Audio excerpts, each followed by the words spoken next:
umaga i-check natin ang status ng El Niño phenomenon sa buong mundo.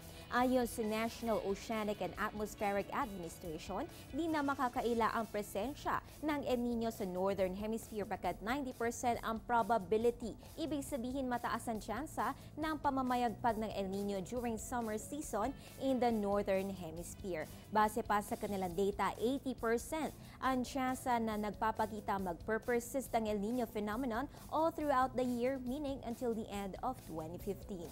Mamaya makakapanayam natin ang pag-asa kung ganito rin ang chances ng El Niño sa ating bansa, kaya tutok lamang sa ating programa.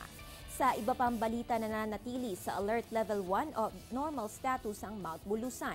Ito ay matapos ang pagbubuga ng steam at abo na naturang bulkan nitong nakalipas na linggo. Dahil dito ay pinagbabawal pa rin ng mga kinauukulan ang kahit anumang human activity sa loob ng 4-kilometer permanent danger zone na naturang bulkan.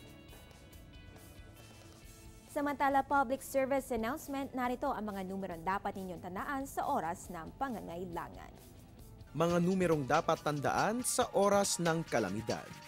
Pag-asa 433-8526. NDRRMC 911-1406. MMDA Flood Control 882-4177. 117 naman para sa Philippine National Police. Philippine Coast Guard 527-6136. Philippine Red Cross 911-1876. Bureau of Fire Protection 729-5166. Kaalaman at kahandaan, susi sa kaligtasan. Isang paalala mula sa Panahon TV.